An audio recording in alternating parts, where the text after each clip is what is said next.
ABC Thursdays. Welcome back. Grey's Anatomy is all new. Why didn't you tell me you were pregnant? The drama going down Bungee jumping from the bridge, his cord snapped. We need all hands on deck. is unbelievable. You think you're God's gift to this hospital? You're just another doctor. My relationship with Catherine is complicated. I'm gonna sue you. Your lawyers know where to find me. You're unbelievable. Grey's Anatomy. All new Thursdays, 10, 9 Central on ABC and stream on Hulu.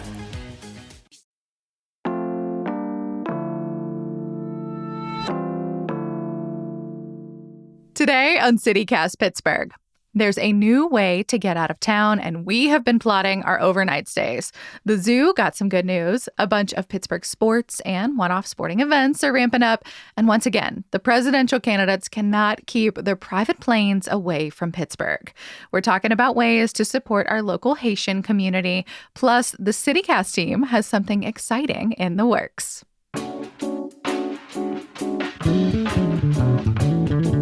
It's Friday, September 27th. I'm Megan Harris, and here's what Pittsburgh's talking about.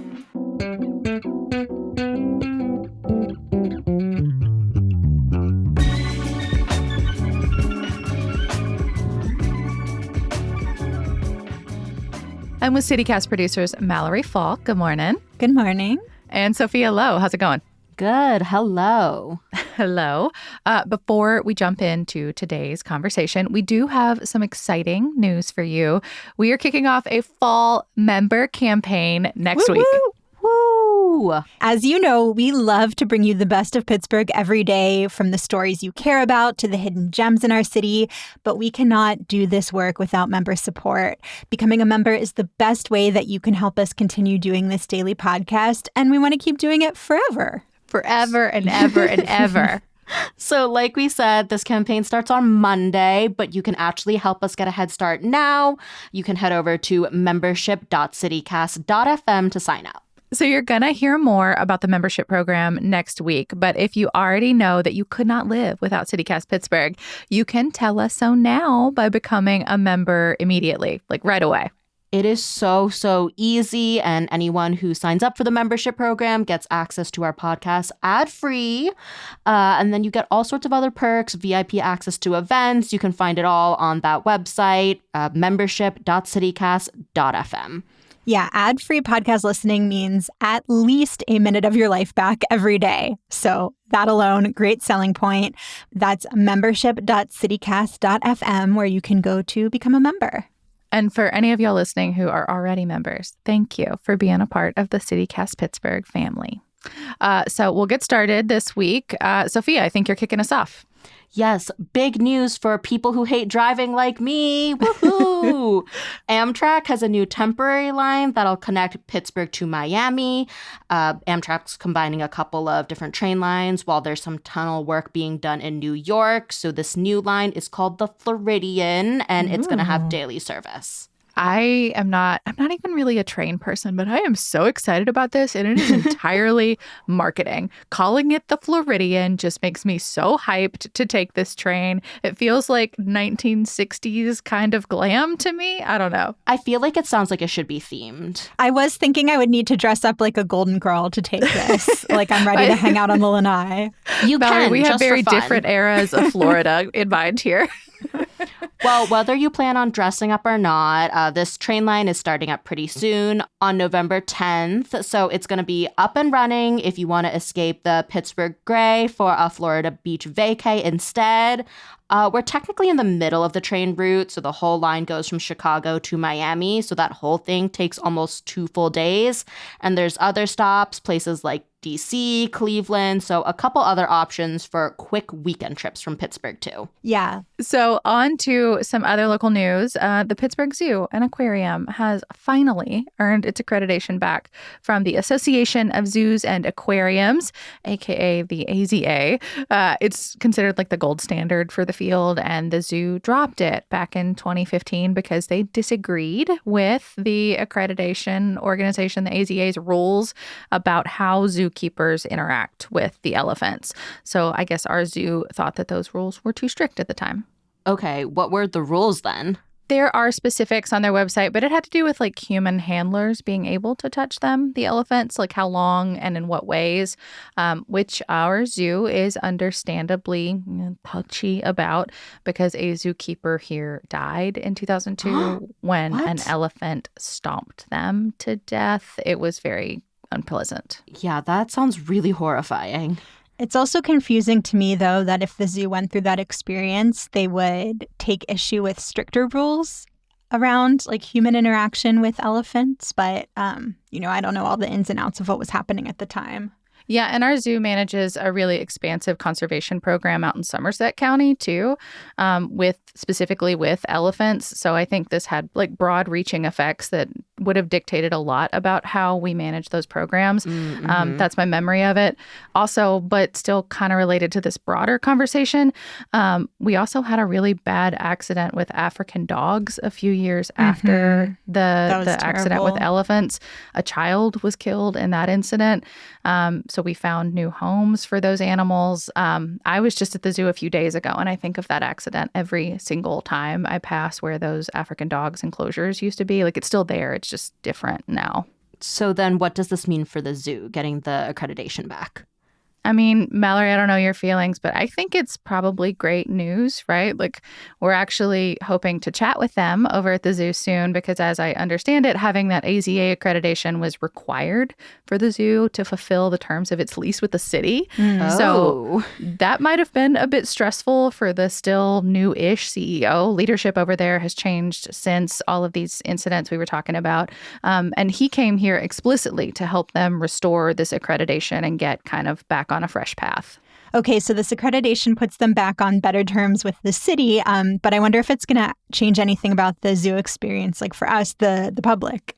Yeah, I'm hoping to learn more, but I think broadly, like the Pittsburgh Zoo gets to be part of the AZA's animal exchanges and other conservation programs. You get access to more grant funding.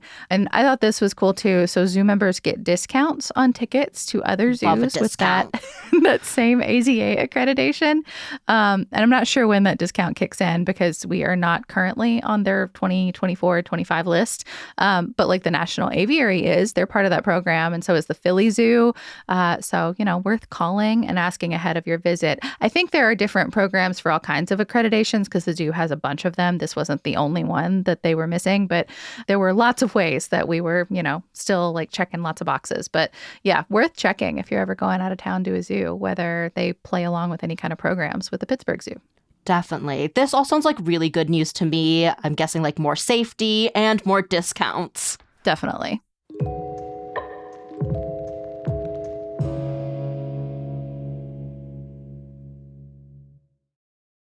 Cool shoes. My brother would love those. Ooh, I don't share my sources. Well, I just found them using Circle to search with Google on my new Samsung Galaxy Z Fold 6. What? And I texted them to my brother on the other side of this massive screen. Where did you get that phone? Lucky for you, I don't gatekeep my sources. Tell them.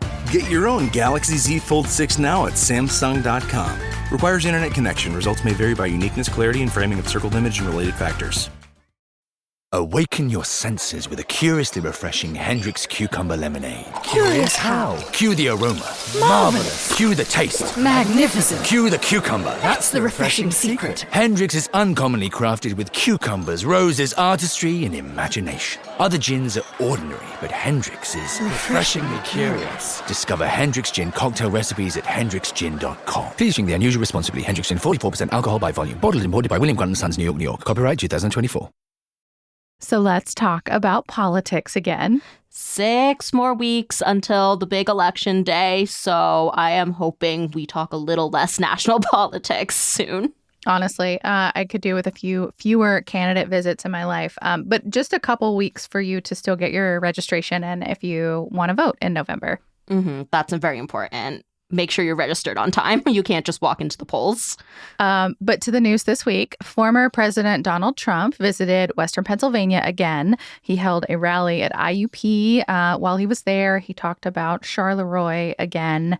Charleroi, of course, has a growing Haitian population, and he is still on Haitians after falsely accusing Haitian immigrants of eating pets in Springfield, Ohio at the presidential debate. Which absolutely never happened. Springfield officials and even the lady who started the whole rumor have disputed this. And there's so many fact checks from other news organizations that show there's no proof of this whatsoever. Yeah. Yeah, and a nonprofit, the Haitian Bridge Alliance, actually filed charges this week against Trump and his running mate, J.D. Vance, over all of this. The AP says they invoked a private citizen right to file, and this is because of all the chaos and the threats the Haitian community there has experienced since Trump and Vance started talking about something that they knew was not true. Right. But they both keep saying it, particularly Trump, and now he's talking about a Pittsburgh area town, too. Yeah. And Charleroi, if you are not acquainted, is right south of the city in Washington County. It is tiny, less than 1 square mile there on the Mon River. Immigrants from Charleroi, Belgium, like Charleroi, Belgium was I don't know how you pronounce it in Belgium, but they founded it in the 1800s. I guess for the longest time, it was home to one of Pittsburgh's biggest glass factories through Pittsburgh Plate Glass, PPG. Oh. They don't go by Pittsburgh Plate Glass anymore, but that's the origin of the name. And Pyrex, like the glass baking dishes, those are still made there, or they were. We got some pretty big news about that this week, too. Yeah, I guess Pyrex is owned by Anchor Hawking, which is owned by Carell Brands. And they just announced that they want to close the glass plant in Charleroi and move about half of the jobs to Lancaster, Ohio. Whoa. Yeah, and the town population there is pretty small. Like it's about 4,000 people as of the last census. But they have this growing community of Haitians who the New York Times reports mostly came here through a federal humanitarian aid program. So legally, government signed off on it. Yeah. Dave McCormick, the Republican running for Senate. So Trump started talking about it, and then the Pyrex company, they announced that they were leaving. And the community there was just like, can someone please help us? So McCormick was one of the first to respond. He went down there and said that he would look into the company, see if there's anything he could do. But then he also echoed Trump's claims about Haitians. Why? I don't get it when something has been debunked so many times, why politicians want to keep repeating it, but okay. WESA, to their credit, they looked into McCormick's statement and Trump's and found that, first of all, crime is not up. The number of traffic accidents have actually fallen, and that the school system has gotten a bunch of extra money from the state to help support its new English language learners, which I guess now represent about 15% of all students. There was a story by Oliver Morrison, and he wrote, quote, "Several teachers said the new immigrants are making progress, and many in the borough said the Haitians are welcome members of the long-struggling community," end quote. I just have to say, like, all of this focus that Trump and Vance are putting on these communities, it feels really dangerous to me. I know in Springfield there have been dozens of bomb threats at schools and government buildings that have had to close. Right. And it just kind of reminds me of another place that was really thrust into the spotlight by Republicans making these kind of talking points in our previous election cycle, El Paso, Texas. I was living there at the time. It's where Trump held his first Make America Great Again rally during that campaign. He kept talking about El Paso being this dangerous place and would connect it to rhetoric about an invasion at the southern border. And then other politicians started to echo the language. And then a 21-year-old white man drove more than 600 miles from a Dallas suburb to El Paso and opened fire in a Walmart. He killed 23 people and had this manifesto about stopping the Hispanic invasion of Texas. So, I'm not saying he heard one line from Trump and then formed this plan, but this kind of rhetoric, it has real consequences. We've seen these real consequences in previous election cycles, and it just makes me really nervous to see other communities put in the spotlight, having all this attention directed at them again this time around. It just makes me really nervous. Yeah, well, I want to turn it to ways we can support our Haitian community locally. Last week on the Friday News Roundup, I mentioned there's a new exhibit at the Latin American Cultural Center. It's all focused on Haiti's culture, religion, and revolutions. The organization Haiti Friends worked on this exhibit and brought in works from a bunch of Haitian artists. It took them a really long time, so I'm really excited to see what they put together. And then one new event, Haiti Friends is also doing a film screening on October 10th. That's going to be at 6 p.m. with the filmmaker Alekins Planchet. So he's showing 4 short films and then doing a Q&A. That's also at the Latin American Cultural Center in Oakland. Tickets are $12. And another outlet reported that Pittsburgh Jewish Family and Community Services have been going to Charleroi for over a year now and have been working with Haitians on all sorts of different issues like jobs, housing, so much more. And this org does a lot of work around immigration. And if you want to plug in, you can go to their website and look for more info on how to volunteer. Yeah, and while we're on the presidential race, the Democrat Vice President Kamala Harris, she was also in Pittsburgh this week rolling out her economic plan. It was really hyped up, but I thought she talked about a bunch of stuff that we've kind of already heard before. So just briefly, reducing child and elder care costs, tax cuts for new families and business owners. There was a line about mandatory paid leave that sounded very interesting. More support for green energy, which we've been talking about on the show, is like a big part of what Pennsylvania is talking about right now. You may hear more about that next week. And then lines about American manufacturing. And she got a lot of applause for bigger investments into apprenticeships for unions. That makes a lot She of joked sense. that she's basically been on a tour of like every IBEW in the country. And she wishes she'd started a bingo card at like the beginning of the campaign cycle. She also shouted out Mayor Ed Gainey by name at the very beginning. I think he was the only profile. I think he was the only local politician she did that with. I wondered if it was because he announced he's running for office, because she's been big about that in previous events for like Casey and other people. And then maybe my favorite part of the whole day is the photos and the videos. Did y'all see these of when Harris arrived at what I assume is Pittsburgh International? She's on the tarmac and she's being greeted by Allegheny County Executive Sarah Innamorato and Lieutenant Governor Austin Davis. And you see Sarah start doing this little dance and she like kind of like waves her arms and then she just swats at the vice president like at her leg. But like my whole body just like kind of froze waiting for what was going to happen. And then you see a bug hit the ground and she starts stomping. It's a lanternfly. The true Pittsburgh experience. And the visits will keep coming, although I don't know if we're going to get any videos quite at this level. But Trump says he will be back in Butler County in early October. He's been talking about returning there for a little while now because, reminder, it's where he survived his first assassination attempt.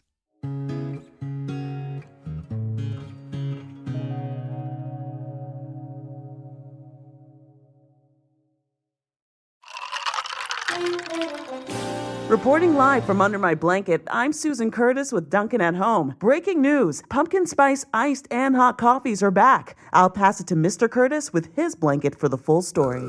That is so right, Susan. You know, it's never too early to get in a spicy mood. I'm talking cinnamony goodness that's so tasty, people don't want to leave their blankets either. Back to you. No, back to you.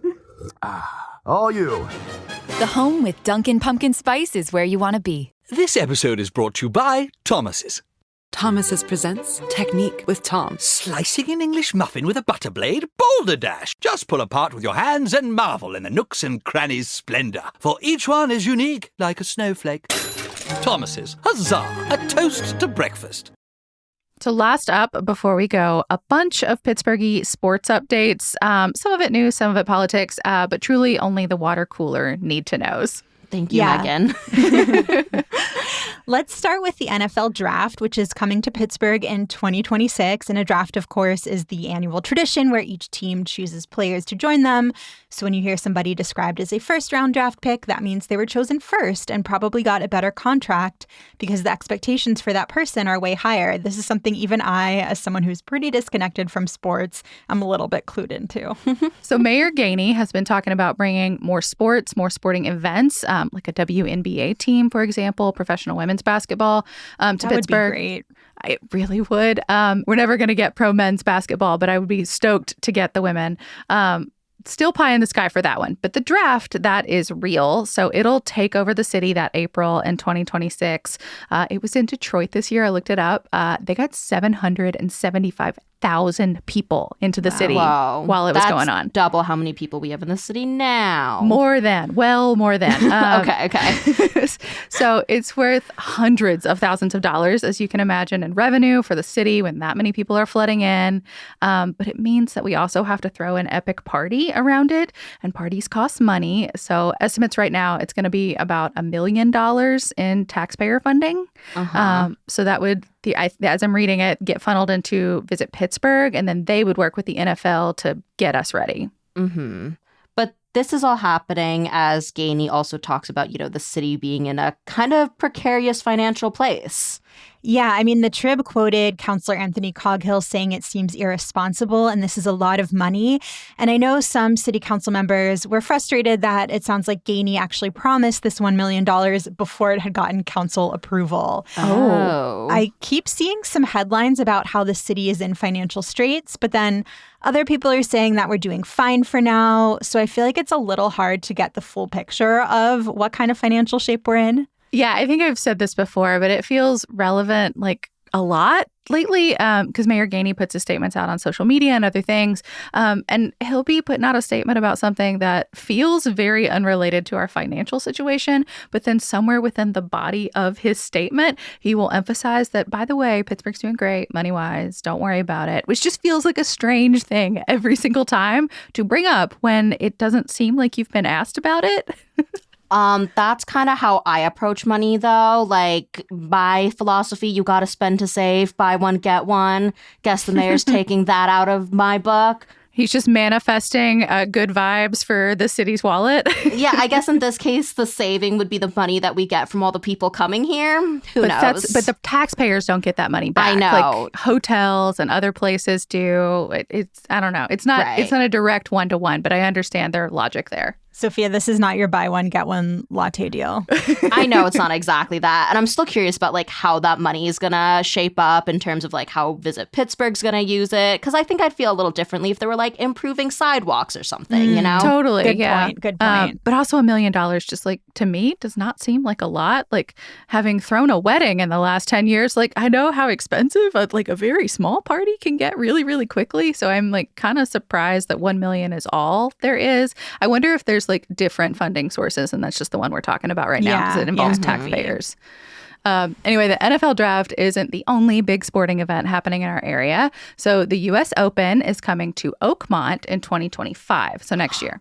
Does that mean we're getting the Honey Deuce cocktail? That would be tennis. Sophia, this is golf. Oh.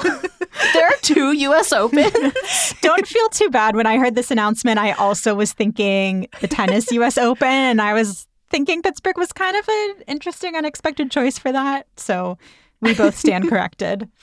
I'm glad I'm not the only one. I feel confident there is somewhere in Pittsburgh, Sophia, that's going to come up with a good golf-themed drink for you. So we'll just have to keep our eyes peeled. It's going to be at the Oakmont Country Club. The course is considered extremely challenging, but they say they're all ready for it, and I guess they should be. They have a lot of experience. This is going to be their 10th time hosting the U.S. Open. I remember last time they also like distributed swag all over the city. Like, I don't know how I ended up with it, but I got a towel or something, and it's enormous and great quality. Still doing wonderful after all these years. I actually read that this is a record for hosting the U.S. Open, which is surprising to me that Pittsburgh's the one to set that record. But I guess this must be a really great course. Well, what exactly goes into prepping a golf course for a tournament? Like, I just recently learned that, the holes in a golf course move around too. Like, is that what they're doing? Yeah, I don't know. It's a good question. I feel I'm actually trying to learn a little bit about golf right now, just because so many people around me are playing it, and I feel a little sports dumb in conversation with them. So I'm giving it a shot. But the Oakmont Club, I guess. Oh, good job, Mallory. I always do that by accident.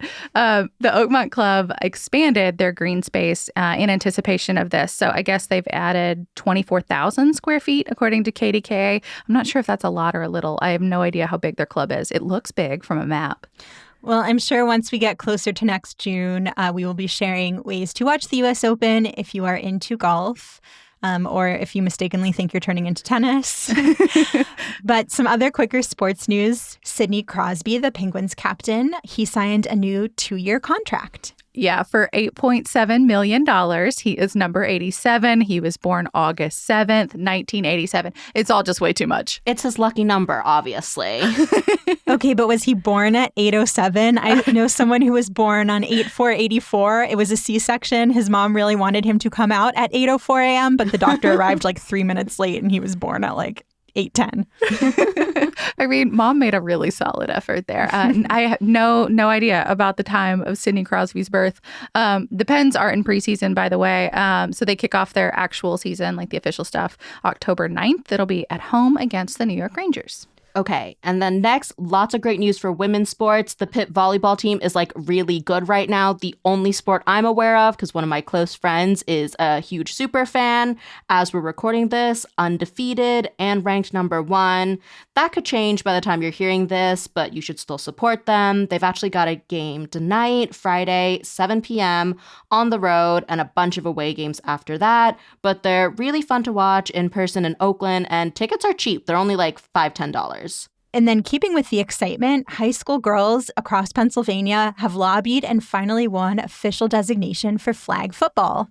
Yeah, Mallory, just like that girls wrestling team you and I met and talked to a while back, 100 programs, high school programs, had to get going for the state to officially acknowledge and help them organize and get their whole playoff system and tournaments set up and all of that. So for these young women, actually the Steelers and the Eagles have been their sponsors up to now, cool. Since they couldn't go through the state until they were big enough.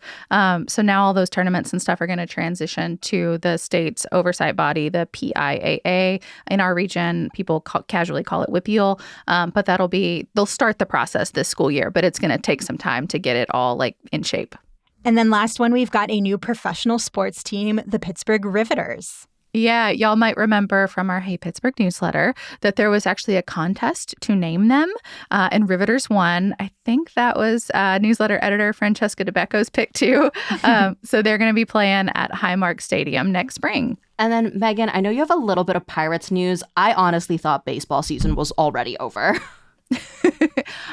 This one's less great. It's kind of gross to me, but relevant to anyone who also feels some type of way about the Nutting family, Bob Nutting. Which is probably every resident of Pittsburgh, but go on. Right, yeah.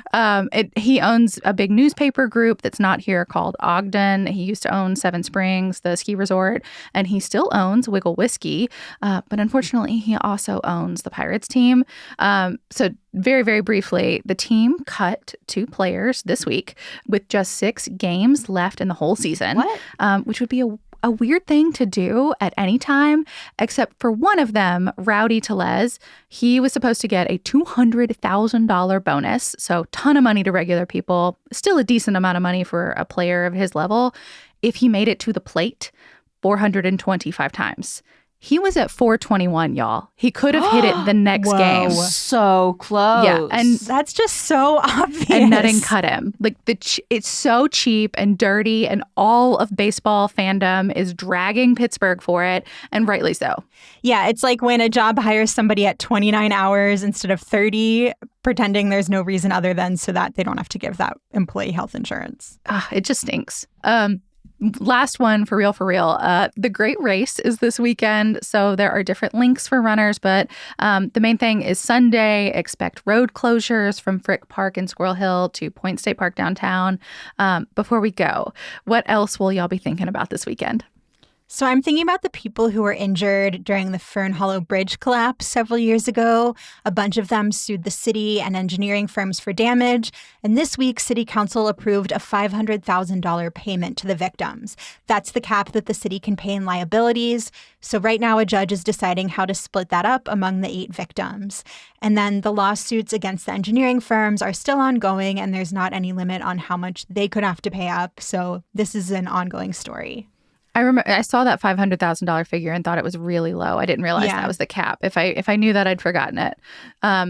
Well, mine is about the U.S. Steel drama. So we've been talking a lot about Nippon's bid to buy U.S. Steel. We'll put a link in our show notes to previous episodes if you want to dive deep on it. But an update this week. So arbitrators ruled that U.S. Steel can move forward with the sale. So the U.S. Steel workers opposed it. They filed grievances with the board earlier this year. The board is meant to settle disputes between U.S. Steel and the union. So after hearing all the evidence and arguments from both sides, the board has now ruled that U.S. Steel has met the conditions that are necessary to make this sale, which does not make it official. Reminder, Biden, Trump, and Harris have all said that they would block it, but the Biden administration recently gave Nippon more time to make its case. So now this is almost definitely not going to get finalized until after the election. But either way, this board ruling is just a step towards the sale, $14 billion here at stake, but nothing official. There's still the federal government review happening too. And I'm thinking about the Pittsburgh Glass Center. That's kind of in my neighborhood area. It's like on the border of Friendship and Garfield. They are done with their $15 million refresh and expansion. So they've got a whole new third floor now. I've been a couple of times. It's really cool. They have a bunch of classes where you can make things like stained glass, flowers. But even if you're not artsy, I really recommend popping by during one of their open houses because they do demonstrations. So it's just cool to watch the whole glass making process happen, and they have a gallery and lots of glass work for sale too, so you can just admire and support some glass artists. They have a whole big grand reopening event. It's happening October 4th and 5th, so definitely a good time to go if this piques your interest. That's all for today here on CityCast Pittsburgh. Reminder, our fall campaign is coming up. Become a CityCast Pittsburgh member and get all those good feelings and great perks. Go to membership.citycast.fm to join. And if you are already a member, thank you. We could not do this work without you. Our music is by Benji. Mallory Falk is our executive producer. Sophia Lowe and Zoe Culkin produced the show this week. Francesca DeBecco and Natalia Aldana wrote our Hey Pittsburgh newsletter. I'm your host, Megan Harris. We'll be back on Monday with more news from around the city.